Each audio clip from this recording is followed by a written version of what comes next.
Welcome to Galcom's Mission Compass podcast. To learn more about Galcom and our guests today, visit galcom.org.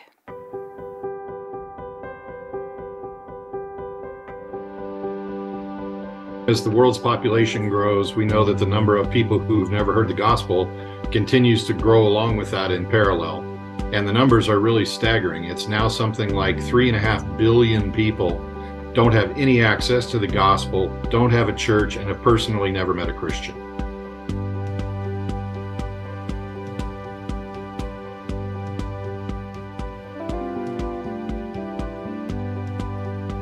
Hello, friend. Welcome to Galcom's Mission Compass, your guide to the Great Commission. I'm Ron Harris. Before our host, Tim Whitehead, tells us about someone who's living out the Great Commission, I believe you have a special request for us, right, Tim? Thank you, Ron. Yes, I do have a very big prayer request. If you're a regular listener to the Mission Compass program, you've heard us talking about our new Compass Solar Radio and Audio Bible. It's our new version of our ministry tool. When we first started, we had the Go Ye radio, pretty primitive looking little radio. Mark 16:15, go ye into all the world and preach the gospel. We had the Go Ye radio. 10 years ago, we started making what we called the Impacts player. Not impact, but instead of the CT on the end, a big capital X, because it multiplied a missionary's impact. We believe with radio, a missionary can go to a village, preach the gospel, leave behind these little Galcom radios. He multiplies himself, goes on to the next village. He still has a witness at the previous one. So, Impacts player, multiplying missionary impact. And now the Compass. And I think you see a theme here. We have the Mission Compass radio program where we want to point believers in Christ, pointing them in the right direction to serve Him in the Great Commission, your guide to the Great Commission. But for people that have never heard of Jesus Christ, the Compass player points them to faith, points them to the person and work of Jesus Christ, audio Bible, Christian radio, the Compass player.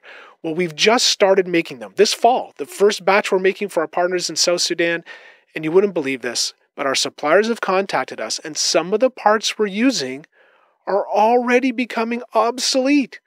We haven't even been making this yet for a year.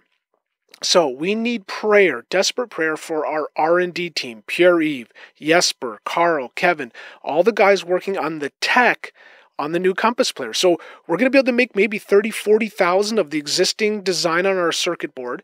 Nothing else changes. The solar panel, the speaker, the case, everything else is going to look the same and so on, but it's the guts, the electronic parts that we need to revise and get new parts for. And we've been told some of the parts we're using now, 85-week lead time. I don't know what's going to happen a year and a half from now. So please be praying that we can get this design work done in a timely fashion so we can keep getting missionary tools out to the mission field. Thank you, Tim. You can be updated on Galcom's daily prayer needs. Just visit our website, galcom.org. And now, Tim, what do you have for us? Well, friends, before we get to the rest of our program, talking with Bonnie Salin and our other guests, we want to just celebrate the fact that Galcom is back on the road.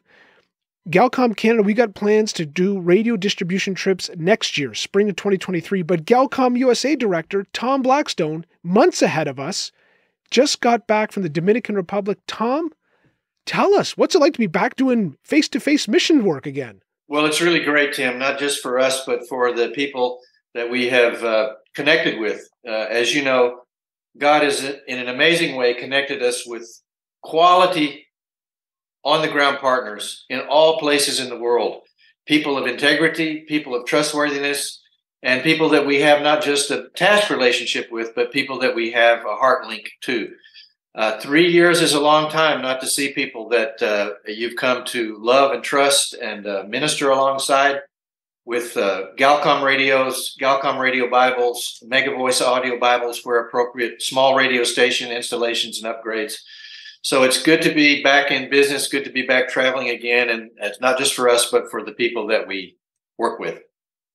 And you were down in the Dominican, but not ministering to the Dominicans, but to Haitians that have left the country. And a bit of a tragedy there. So let us know what's going on with the people that you were then helping. Yes, just a quick rewind to 2018. We were intending to go to Cuba to work with a Wesleyan pastor there. Our religious visas were canceled. We'd already bought tickets. And the same day, we got a Macedonian call to come to the Haitian community, 85% who either don't read or don't read well. from a godly Christian Haitian lady living in the Dominican Republic. So we explored that link, and tremendous doors open for audio Bibles in the future. We believe radios and radio Bibles will be effective there. There's 1 million Haitians, probably more now because of the open border situation, the chaos, the degradation that's happening in Haiti, people coming across, the church in Haiti under pressure, the church in the Dominican Republic, the Haitian church under pressure. So this is the situation we find ourselves in, and Dominican patience is running out.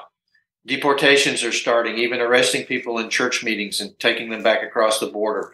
A revolving door, bribes. It's not a good situation. So but it's good for our partners to know they're not alone. And so you took down some audio Bibles, did some ministry. Any good news from your visit? It sounds all pretty dark and gloomy so far. Certainly good news. The church in the Dominican Republic, the Haitian church, has survived. 2 of them have actually started outreaches in even poorer areas than where they're located on their own during the pandemic time. We discovered this, and we were, thanks to the wonderful team at Galcom Canada, to load Haitian Creole audio Bibles with the Mini Bible College in Creole, and sent us 60 of those and 15 in Spanish, because we do minister to Dominicans when we have that opportunity as well. It's not just Haitians, but we feel like the Haitians, because their situation is much more desperate, financially and spiritually. That's our main target there. So churches have started outreaches without any help, without any coercion, without any extra funding, on their own. They said, we want to reach our own people.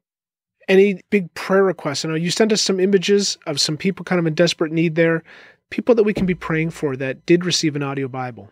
Yes, there's 2 areas that I mentioned, that Haitian churches in Santiago, the second largest city in the Dominican Republic, from their own meager resources and the tithes that they get off of very meager income, they have started outreaches in an area called Moca. We went there. It's a desperately poor shanty area with the people just barely existing with the slightest amount of hope that things can change. So pray that the audio Bibles we left there. And also in an area called Salcedo. 2 areas like this. One area we could not do audio Bible distribution because the people were too afraid that immigration police would come and deport them if they came out to the distribution. We just had to leave it for private distribution by the pastors. But those 2 areas of need, that the scriptures, the entrance of God's word giving light, would change the spiritual atmosphere from hopelessness to hope, and God would begin to create spiritual life in the place where the enemy has robbed them. Friend, I hope you heard what Tom just said. The people were afraid to come and meet with the team from the U.S. because they were afraid that immigration police would catch them and deport them. There is a desperate need here for prayer, for help. Visit the Galcom USA website to find out more about upcoming trips, how you can support the work that they're doing, particularly in the DR. Tom, God bless you. It's great that you're back on the road. Quick, if someone's interested in joining you on an upcoming trip, where are you headed to next and when? We're going to Belize, December 10 through 17. It's called Early Christmas in Belize. We find that we go to minority peoples who speak not English, the national language, or Belizean Creole, the de facto national language, but people who speak Spanish, who speak one of the 3 Mayan dialects, who speak Garifuna. We go to them and we say, here's a gift, an early Christmas gift of a Galcom radio or radio Bible that you can, because maybe you don't read well, you learn by hearing, you can hear about the great gift that God made when he gave his son, the Lord Jesus Christ, in the first Christmas. Amen. So friends, if you're interested in participating in early Christmas in Belize, contact Tom at galcomusa.com, or hey, just listen to the information at the end of the program. We'll get you in touch with Tom. And hey, be part of the solution here, sharing your faith with others. Tom, great to have you back on the program. We'll talk to you again when you get back from Belize. Thanks, Tim. God bless you for all you're doing. You may be listening to us on your computer, but you can also find us on your smartphone using Spotify, iTunes, or other streaming platforms. Just go to galcom.org and choose your favorite. Make sure to subscribe, follow, and share our podcast. What do you do when you just can't fix something? Like a world where disasters feel like they're coming faster than ever. I'm Bonnie Sala with Reset. Jesus gives his followers a mission in crisis. What is it? Is it to fix the world's problems, establish world peace, cluster away with people who think like we do? Thankfully, Jesus didn't ask us to do any of those things, but he did give an important mission to his followers just before returning to heaven. He said, "Tell everyone everywhere the news about him." We call this news the gospel, and it changes everything. Here are his words. "I have been given all authority in heaven and on earth. Therefore, go and make disciples of all the nations, baptizing them in the name of the Father and the Son and the Holy Spirit. Teach these new disciples to obey all the commands I have given you, and be sure of this, I am with you always, even to the end of the age." Jesus said that the gospel must be communicated to the whole world before he returns. Then he and he alone will restore the earth, making the wrong things right. When we do acts of mercy and justice now, it points to the future. Still, nothing can fully restore, redeem, and reconcile all that is wrong except for Jesus' future rule on earth. Though we're experiencing trials and are surrounded by suffering, there is more than this life. Jesus' followers have an eternal perspective. Our mission, all the more in times of crisis, is to share the news about his personal love for all and to invite others into his unshakable kingdom. Redemption and restoration is coming. I'm Bonnie Sala with Reset. To hear this again, read or share this, or to find more resources like this, visit guidelines.org. It is time for our regular check-in with the Executive Director of the Alliance for the Unreached, Steve Johnson. Steve, great to have you back with us here on the Mission Compass. Tim, always love being with you. Thanks, brother. We like to have you on every month, at least, because there's so many people who don't know how many people in the world have not heard about Jesus Christ. And last month, we cracked the 8 billion mark in world population. What does that mean for unreached people groups? Well, Tim, as the world's population grows, we know that the number of people who've never heard the gospel continues to grow along with that in parallel. And the numbers are really staggering. It's now something like 3.5 billion people don't have any access to the gospel, don't have a church, and have personally never met a Christian. And so now, hopefully you've got some answers for us. We don't want to be those old guys sitting on the porch shaking our fingers at all those kids, that aren't helping out. You've got solutions. We got an alliance of mission agencies. Tell us about one of our members, and maybe our friends listening will say, hey, I can get involved with them. I can help them reach others with the gospel. Well, I want to start by telling you just an amazing story that was just recently released by Avant Ministries, one of the alliance partners, and we value them, and their church planting work is just phenomenal. So I was reading this story earlier in the week that was just amazing about a couple in a church in Missouri. And this shows the power of one or two people committed to reaching a group. And so they were listening to a lecture and heard about a people group in West Asia that had yet to be reached. And they began to pray, and the Lord began to tug on their hearts. And eventually they realized this was something God was calling them to do. And so they partnered with Avant Ministries to go to this region in Central Asia and literally individually poured themselves into ministry among this people group. And it's a little bit clandestine, so I don't want to name the group or the location. Mm-hmm. But 8 people ended up deciding to go on a long-term missions journey. In other words, literally give up their lives here in the States and the creature comforts that we experience, and to go to this part of Central Asia and begin working. And so they've worked and worked and worked, and it's a slow burn. The reality is that sometimes reaching those who've never heard the gospel doesn't happen overnight. But here's the amazing thing. After all of their perseverance, they started meeting with 2 men.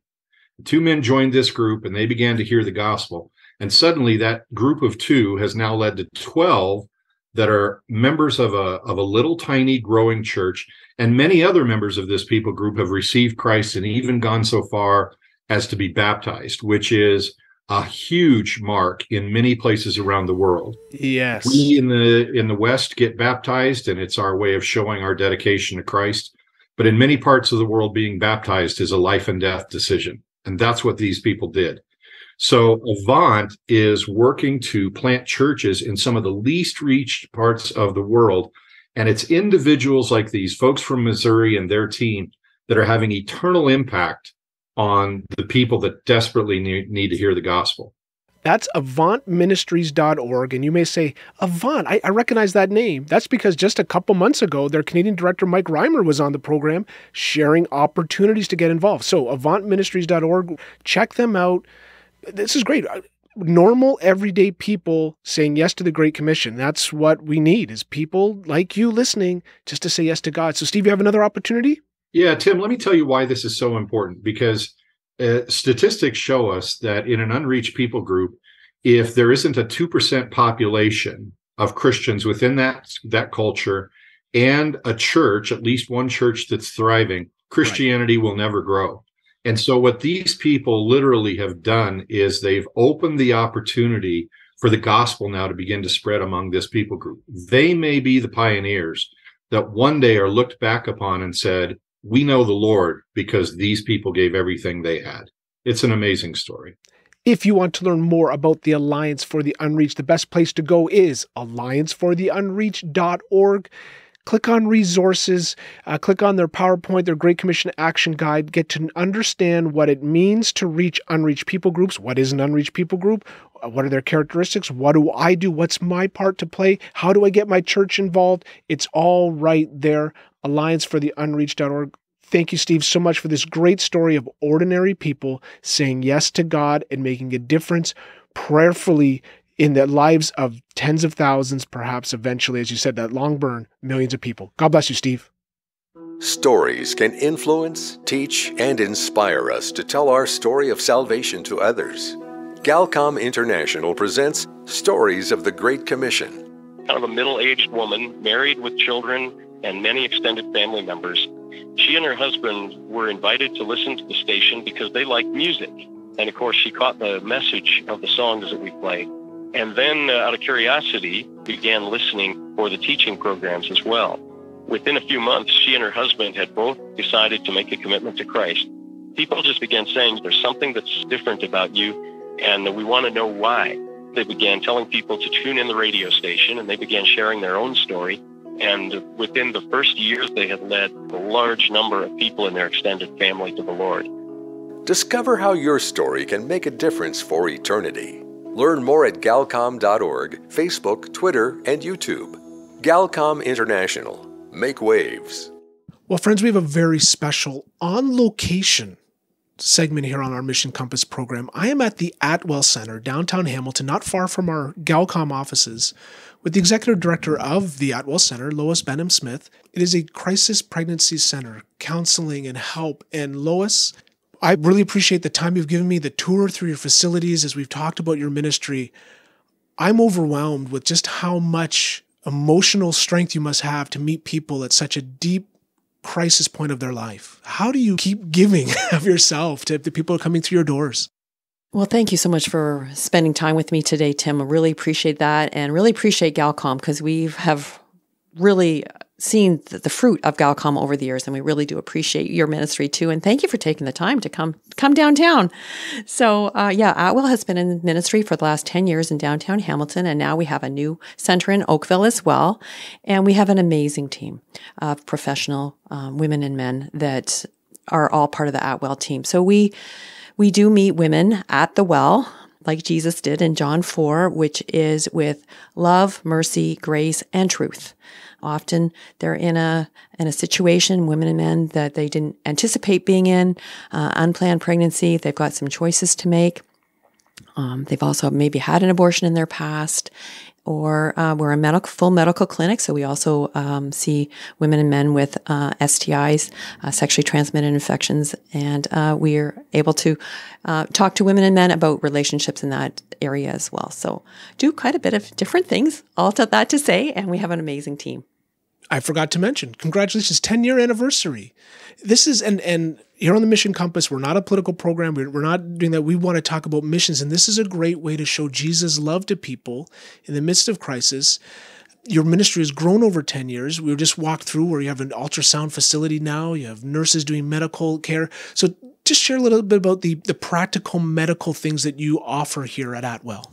Yeah, so the reason why we started 10 years ago was because we really felt that women and men facing an unplanned pregnancy needed to have information about their pregnancy in order to make a truly informed decision. So we do pregnancy option support. So we talk about what a pregnancy is, and we do anatomy and physiology. We do your unplanned pregnancy. There's different ways you can go about dealing with that pregnancy. You can continue with the pregnancy and parent. You can continue the pregnancy and release for adoption, or you can also choose in Canada to end your pregnancy in abortion. And what does that mean? So all of these situations need to be discussed and need to be understood right now, but also what's that going to look like a year from now, 5 years from now, and going forward. And so we do information and education and support. We do strength-based support in all of our services. So essentially, that's what we offer in terms of, and all of our clients too are seen by registered nurses or registered social workers, depends on what their needs are. Yeah, we've talked a lot about, as I visited you here, about the holistic approach. We are a physical being. We're also a spiritual being, mental, emotional. Jesus, it says in Luke, Jesus grew in wisdom and stature and favor with God and men. So there's a relational aspect to our lives. And I think when people are in crisis pregnancy, the world at large, the media at large just talks about one aspect. It's, you've got a physical issue here. Let's deal with the physical issue. But you're dealing with the whole person. And you were mentioning to me earlier, you have husbands and wives come in. So you're helping not just a woman in crisis pregnancy. Yeah, quite. It's very interesting because we tend to think a crisis pregnancy is, the 16-year-old teenager. Our clientele actually is pretty much late teens, early 20s to 30s. So in relationships quite often is not uncommon. So we see women and their partners and give them information and understanding holistic care. From a Christian perspective, everything that we do is client-led, but we do offer opportunities to talk about spiritual care. Do you have religious affiliation or spiritual journey, and how does that play into what your decisions that you're going to make today? Or does it? And if it does, great. If it doesn't, well, then that's fine too. What are the other things that are making you potentially fearful? Is it food security? Is it housing? Is there something that we can do, a relationship that's not working well? So we give out referrals to, if it's financial issues like poverty, debt reduction, CAP, relationships. We don't do marriage counseling, but other people do. So we kind of strength-based support around all of those things. So that's holistic care, and spiritual care is part of that. Unfortunately, abortion in Canada, pro-life, pro-choice, I guess in the U.S. as well for our U.S. listeners, it's a very political topic. And I really appreciate on your website and as in our conversation earlier, you talk about the third way. Explain what you mean when you talk about the third way. It's not one or the other, the care that you're bringing. Yeah, unfortunately, this whole abortion issue is very polarizing politically as well as in our society. It's very polarizing. And what we do is we meet women and men that are in this situation right now. What does that look like? We're not political. We're not showing incendiary comments that really shame women and men that are feeling a lot of stress. They just don't know what to do. They just need some help sorting things out. They need somebody to kind of hold their hand and give them some information so that they can make a choice, because they do have a choice. So with support and knowing that there's somebody else there for you, how can we help in order for them to make a decision that they're ultimately going to be happy with today, 5 years from now, a year from now, a lifetime from now? Well, friend, we are at the end of the program today. We'll continue this conversation next week on Mission Compass, your guide to the Great Commission. There are many ways to partner with us. To find out more, visit our website at galcom.org. That's Galcom, spelled GALCOM.org. You can also follow us on Facebook, Instagram, LinkedIn, and YouTube. I'm Ron Harris. Thanks for joining us today on Mission Compass, a radio ministry of Galcom International.